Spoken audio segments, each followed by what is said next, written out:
Hello, what's up everybody? How's it going? Welcome to new video of tutorial series PHP Specials, and I'm your host Anwar Ali, and I'm here today with the new topic, and the topic is saving or submitting a form using Ajax and jQuery, and obviously PHP will be involved in order to save the form fields to the database.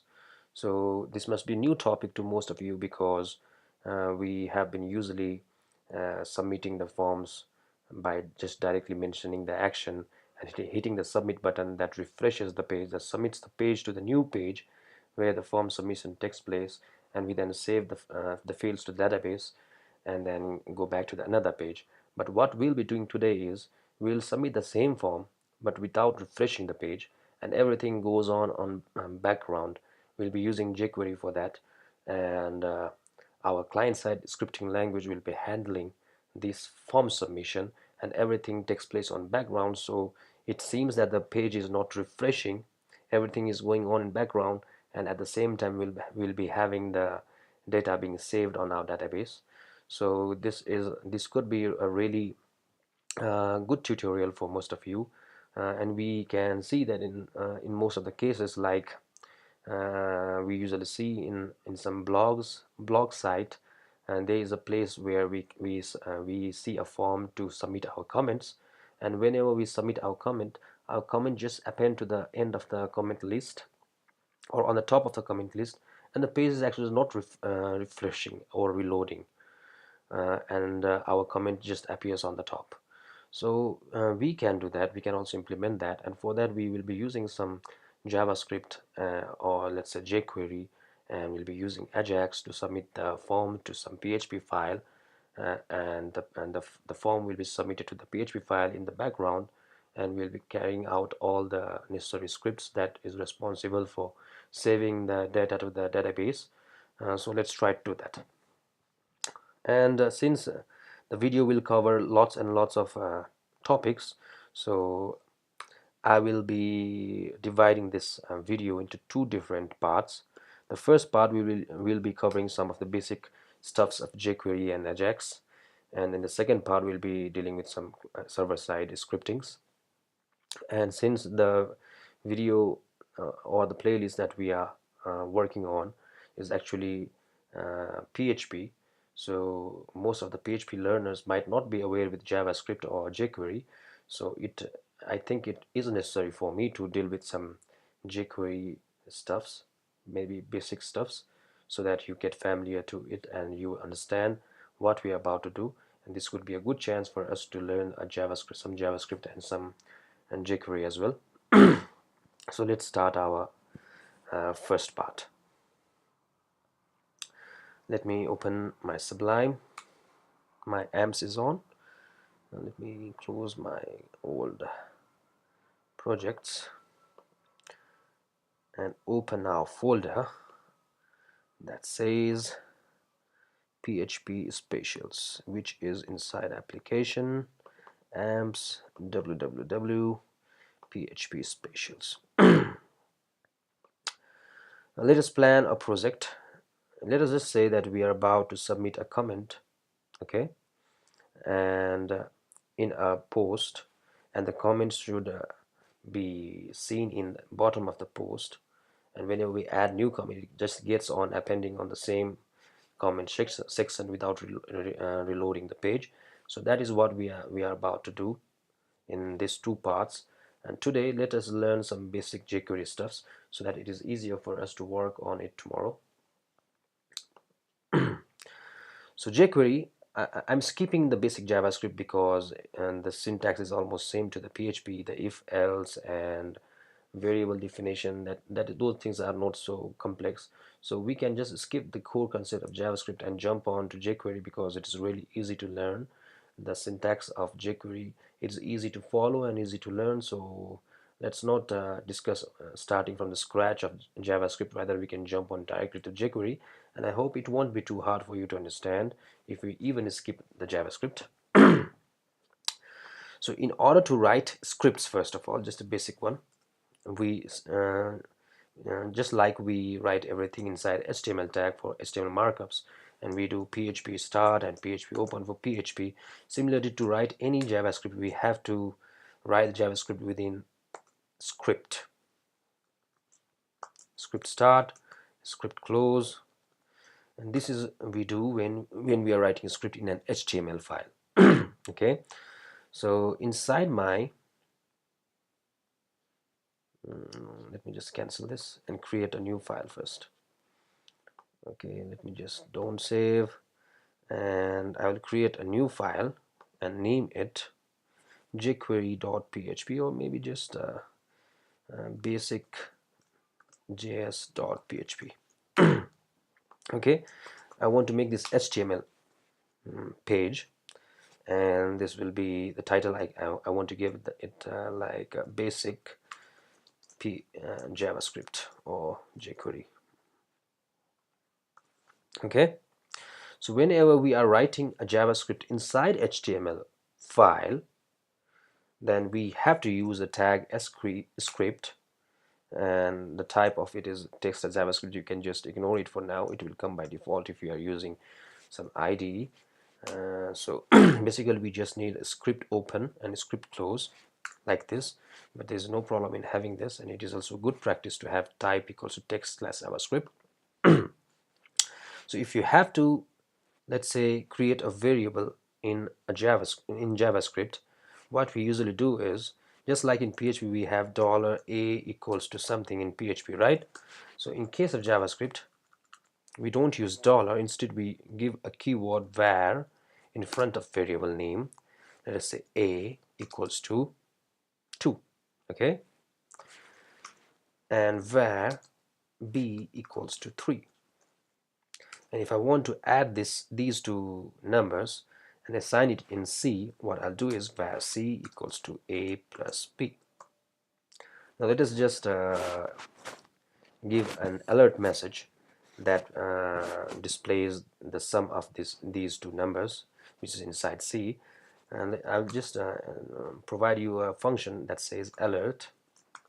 Okay, and I want to alert C as my output. Let's see what this alert does. So my folder is PHP Specials, and inside PHP Specials I have a file that is named as basic_js.php. Let me just quickly run this. Localhost/php_specials, and my file name is basic_js.php. So I just refreshed opened the file, and it is giving me a pop-up that says 5. So this is how we bring out or pop out a message using JavaScript. We use alert function. So alert function just pops out a message, and right now I'm popping out the sum which is inside C and it gave me 5. So variable definition is just simple, 2 b equals to 3, and I'm adding it the same the way that we add in PHP, and it is giving me a sum through alert. In case of a string, what we can do is, let us say A is a text, then we use a double quote or a single quote saying ABC, and B is a text, let's say it is CDE, both of the string. Now maybe I can use concatenation, and for concatenation in JavaScript, instead of using dot like in PHP, we use plus sign even for concatenation. So A concatenation B. Okay, so instead of using dot I use plus sign, and if it is string, the plus sign behaves as concatenation, and if the values that I am adding are integers, it behaves that this plus sign is for sum. So it depends on what type of value or what type of variable we are dealing with, and the plus sign behaves as summation if it is numbers, if they are numbers, and it behaves as concatenation if they are strings. So right now we are concatenating because both of them are strings. Now let me pop out C, alert C, and now I can see that I will get a result that is the concatenation of two strings. So these were some basic stuffs. Okay, let me just quickly remove this. Now let us practice some jQuery. I just want to jump onto jQuery. These were just some basic stuffs that I wanted to clear. Variable definition, adding and subtracting, everything was same. Just the difference was if the concatenation, for which we use plus symbol or plus icon or symbol instead of dot like in PHP. Now, in order to use jQuery in our HTML file, what we need to do is, since jQuery is a library of a JavaScript, it uses JavaScript, but it has made JavaScript really simple by creating lots and lots of functions, lots and lots of ways to do things more easily and really simply. So in order to use those functions and those facilities provided by JavaScript and provided by jQuery, we need to import its source file through let's say it's CDN or through its source. So let's just do one thing. There is a site that is, we all know, jQuery.com. We can just type on download jQuery and grab the link of jQuery from there. So if you go to download jQuery, you'll see a link over here where we can download the jQuery library itself, or we can just grab the link and use it. For example, if you go a little down, you can see there is a link over here. We can just copy this link, and if you just paste it over here, you will see that it is basically uh, all JavaScript, but it has created lots and lots of functions that can be used. We don't want to go through each and everything. I just wanted to say that it is using core JavaScript, but it has made functions lots of functions that has made tasks a lot easier. Let's say we had to use like 4 or 5 lines to do something in JavaScript, then jQuery had made it simple by just shortening it by creating a function that is of just 1 line. So I'll show you some demonstration. For now, let me just copy this link, and in order to use jQuery, what we need to do is we have to like link this jQuery to our HTML, and in order to do that, let me just put it in head right now. I need to give a script tag and give an src tag to it, and within the src tag I can give this link of jQuery. So now what happens is, and this script tag is importing all these codes to our HTML file through this link. So now it says, after linking this and jQuery file to our HTML, now I can use each and every functions provided by jQuery within my other scripts. So the first script was to link the jQuery file to our system, and for that we had to add an attribute in script tag src and provide the link of the jQuery to that src. So this way we had a script, right? I mean, we were able to link jQuery to our HTML document. Now we can use the functions provided by jQuery within another script tag which is below the definition of jQuery, which is here. So we cannot write a script on top of it that contains jQuery, like here. We cannot write the script of jQuery on top, but if we want to use the functions provided by jQuery, then that script should be below the definition. The definition is here, so I can now run jQuery below it, and it can be here. So before running, let me just create some div or maybe anchor or anything, and just create a div and have some dummy text over there like this. Let me give some br, and br. Now let us say I want to, oh okay, first of all let's just check to see how it looks like. So if I refresh this, you can see I create a div with some dummy text and br. So this is the div, right? Now what if I want to hide this div using jQuery? Okay, so these are some basic stuff that we can start while learning jQuery. So in order to write any jQuery, we have some rules, like let us start jQuery. We should start jQuery by saying $, and within $, we give a a round bracket, and within the round bracket we write function, and function will have its own round bracket, and after the round bracket ends for function we start a curly bracket, and within the curly bracket we have to write our jQuery code. Let me write this again so that it is easy for us. So a dollar and a round brackets of for dollar, and within the round brackets we write a function, and a pair of round brackets again for function, and a function will also have its curly bracket out of the round bracket. So here I give curly brackets for function. So within this curly bracket now we write the code for jQuery. So what this basically means is, it says that whenever the document is ready, completely ready, only then execute these codes. We can see sometimes documents, and document, by saying document I mean this HTML document. So this function is saying after the document is ready, I mean on the server, all the files that we have already grabbed from the server, all my documents have the completely loaded.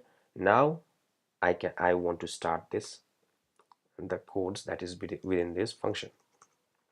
So dollar function actually means whenever the document is ready, only then do these tasks, which is between the curly bracket of this function. So this means actually document ready. We can just name it shortly by document ready. So whenever the document is ready, then execute the codes which is inside this function. Okay. So this is how we start jQuery. So everything must be in between dollar function. Okay. Now if I want to hide this div, what I can do is, again I start by dollar and the round bracket of dollar. Now I have to give a double quote or a single quote, and since this is a div tag, for tag we give the name of the tag like this. And if I want to hide this, whenever the document is ready, just hide it. Okay, so I can just say hide. Now if I just refresh it, it will hide. Whenever the document is ready, it was not ready yet, but now after document is ready, it just hit that div, and we can see that div is no more there, right? Now if I say it show, or let's say hide, but hide it slowly, like in the 500 millisecond. This means half a second maybe, I'm not sure. So 1000 means 1 second, so I'm saying that hide it in 1000 seconds. I mean 1 second, right? So 1 second means 1000. Okay, so now firstly this is shown, but it slowly hides in 1 second. The div is hidden finally after the 1 second. Let's try it again. So you can see that initially the div is there, but it hid it in 1 second, right? So you can just elongate it by saying 2000, which means 2 seconds. So the div is hiding, but it is taking 2 seconds to hide it completely. Okay. Okay, then let us say the div is hidden. And in order to do that, we can just give a style, which we haven't learned maybe. So style is basically an attribute where we can write some CSS, and there's a CSS for style that says display, and if we give it value none, which means it is initially hidden. So even if I don't have this code, let me just comment it. You can see that nothing loads initially because the div is hidden. Now what I want to do is I want to show the div now. So in order to show, we can do just show. Okay, now initially the div is hidden, but it shows after document gets ready.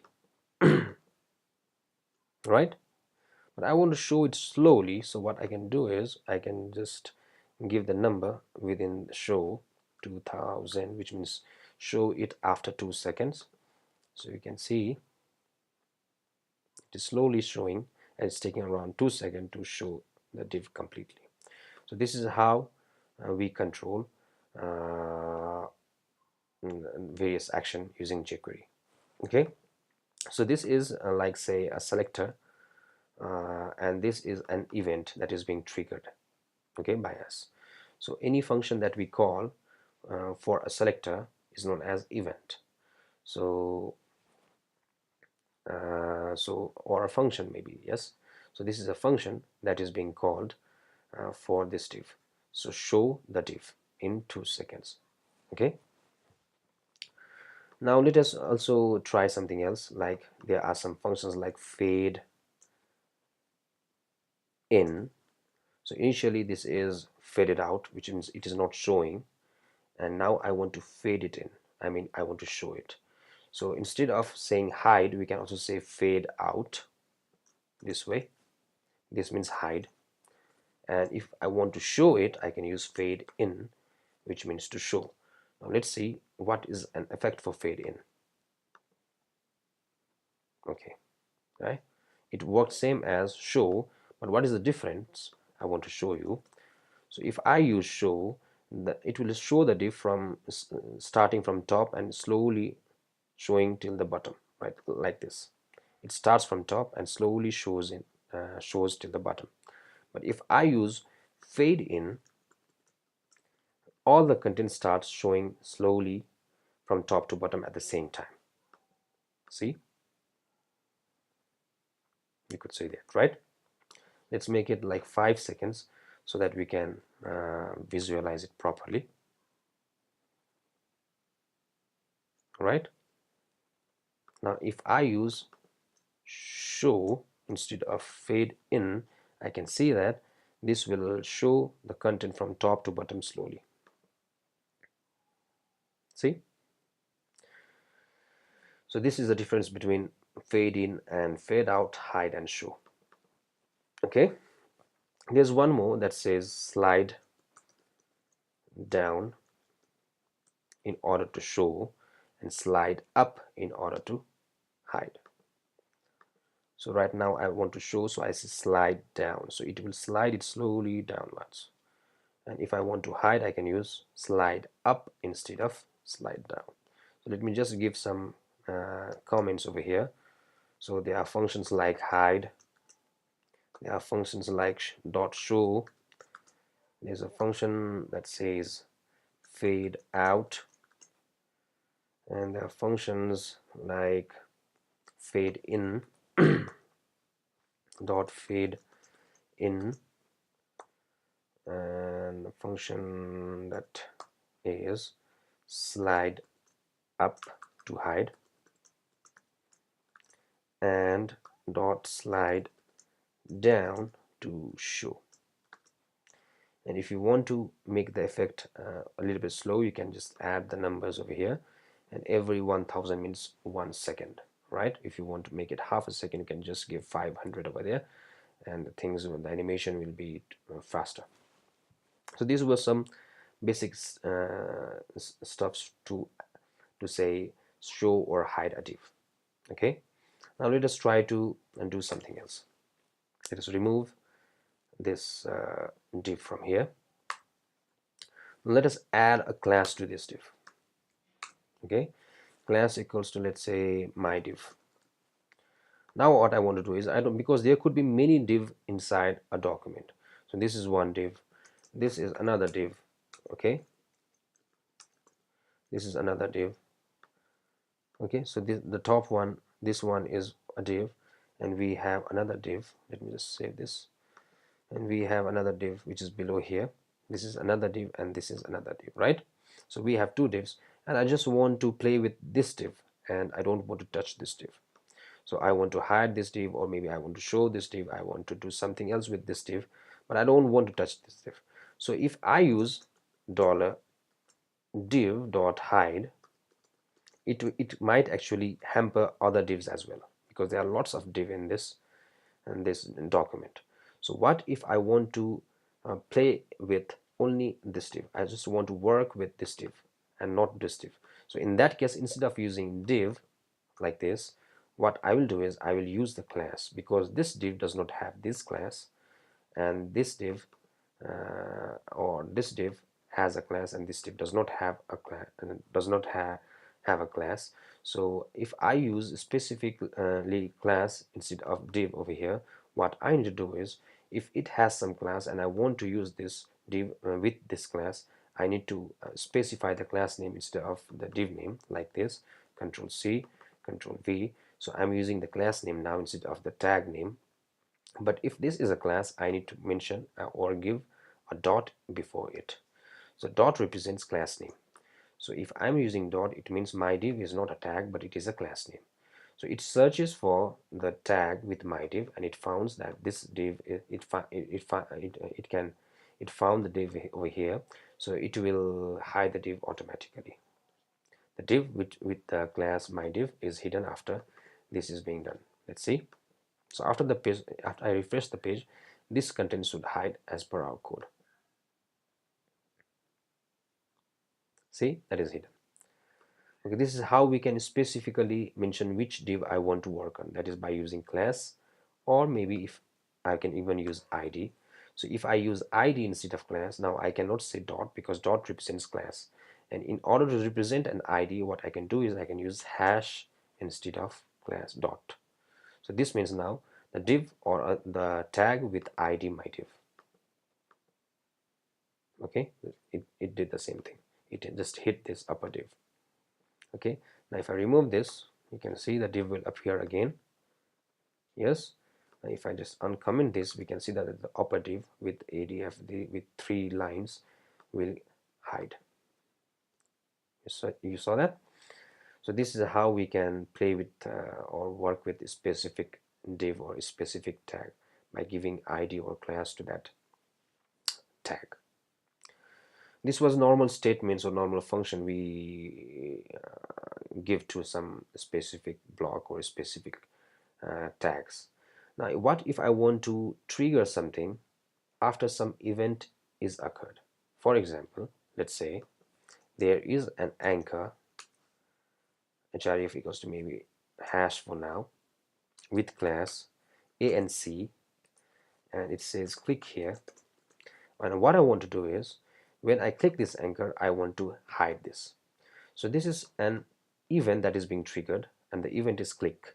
So whenever I click, when I trigger an event called click to this anchor, I want to do some function.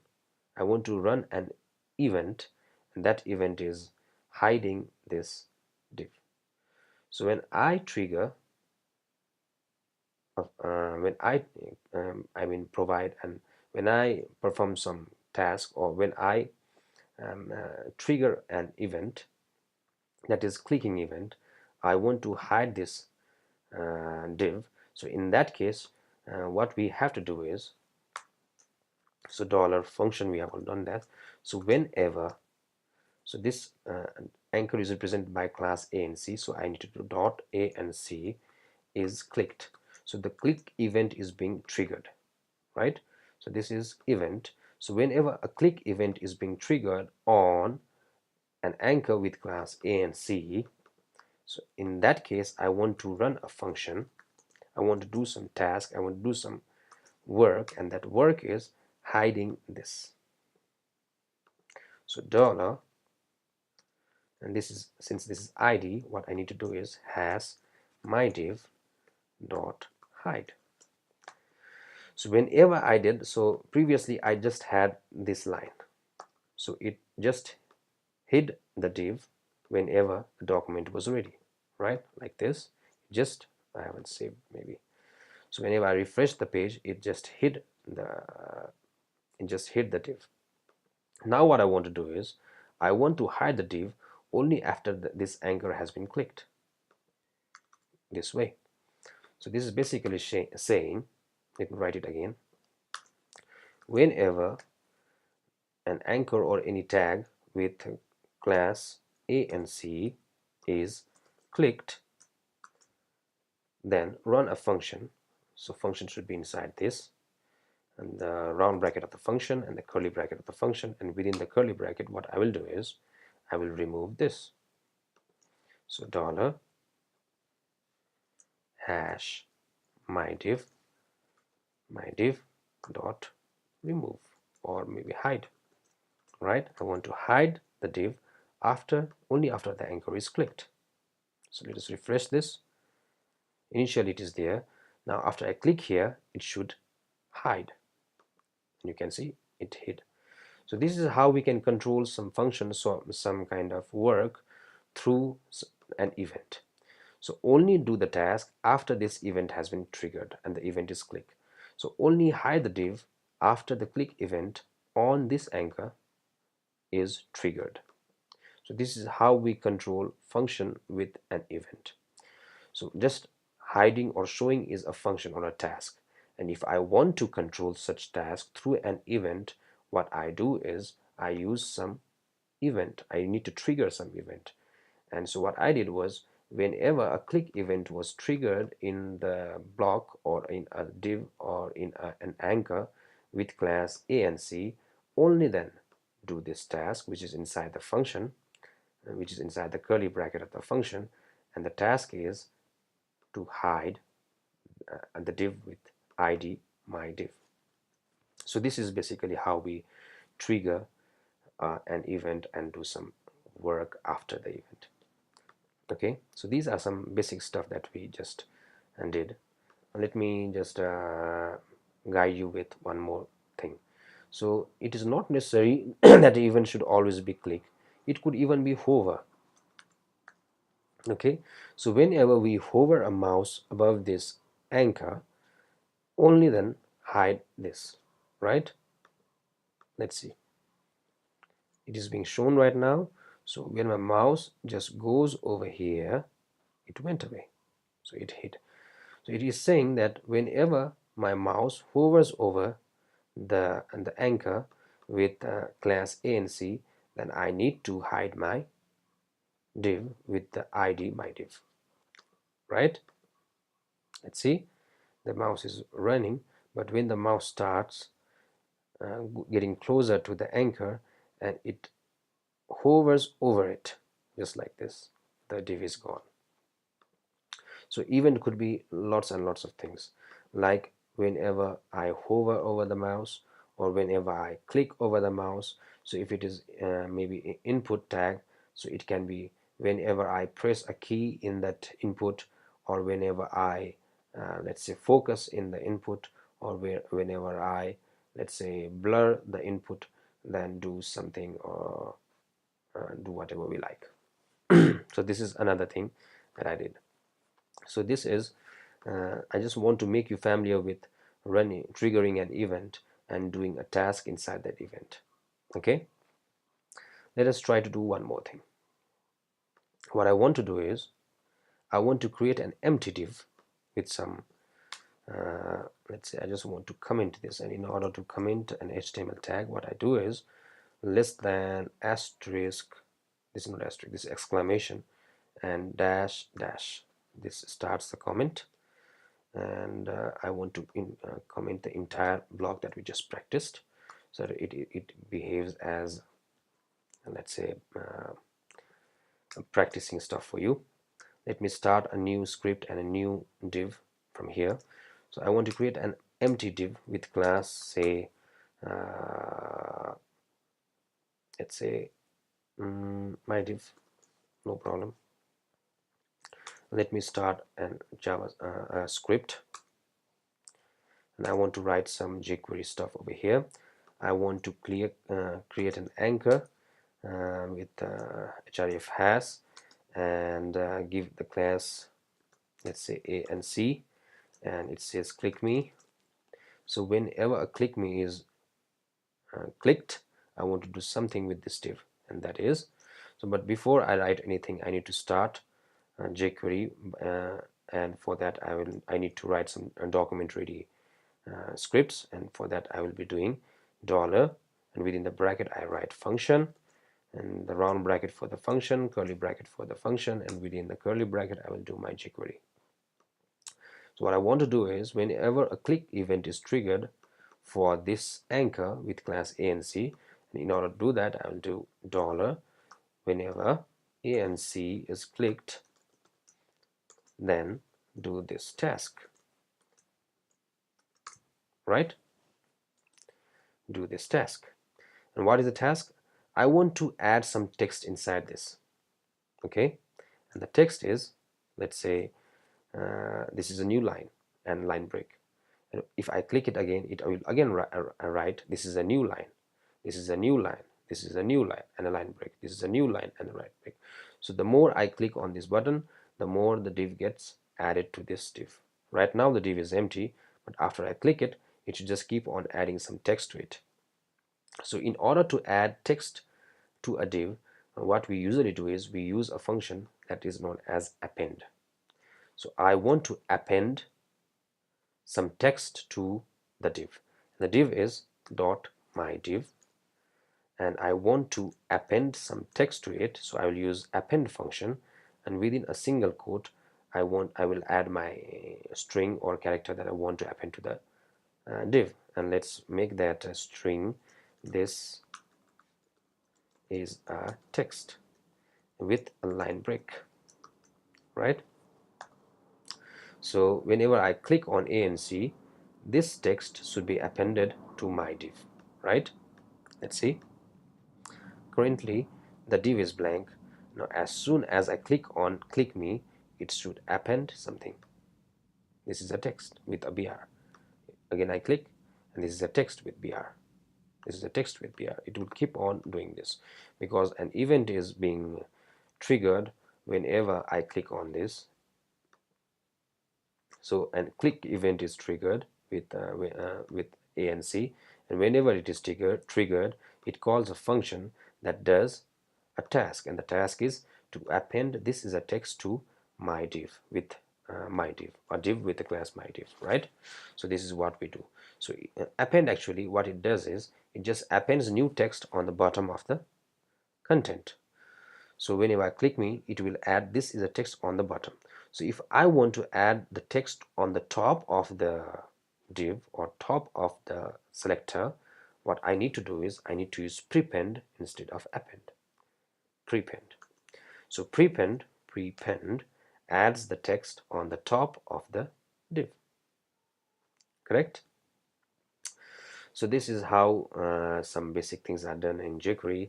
What we learned today is to create a variable, and we also learned how to start jQuery, to use the jQuery link to hide and to show some div, some selector, okay, and to call an event, to trigger an event. Some event that we triggered was click and hover, and we also learned how to append some text to a div. So these are some basic stuffs that we covered, and I hope this just give you some hints on what is the syntax for jQuery and how events are triggered in jQuery and how some functions are done in jQuery. So if you just practice these few things, I think we will be continuing with this a little bit of more jQuery tomorrow and start building a form and saving it through Ajax. So let us just stop here for now, and I hope this gave you some slight idea on how jQuery works. We will continue tomorrow, and if you have any confusions regarding the video, please mention it in the comment. Feel free to comment, and if you like the video, just click on thumbs up and share the video, like the video, comment on video, and I will see you tomorrow with the new video on the same topic, the part 2 of the same topic. Maybe it could even go till part 3, but I will try my best to cover everything up in part 2. Till then, have a nice day, have a nice time. Bye bye.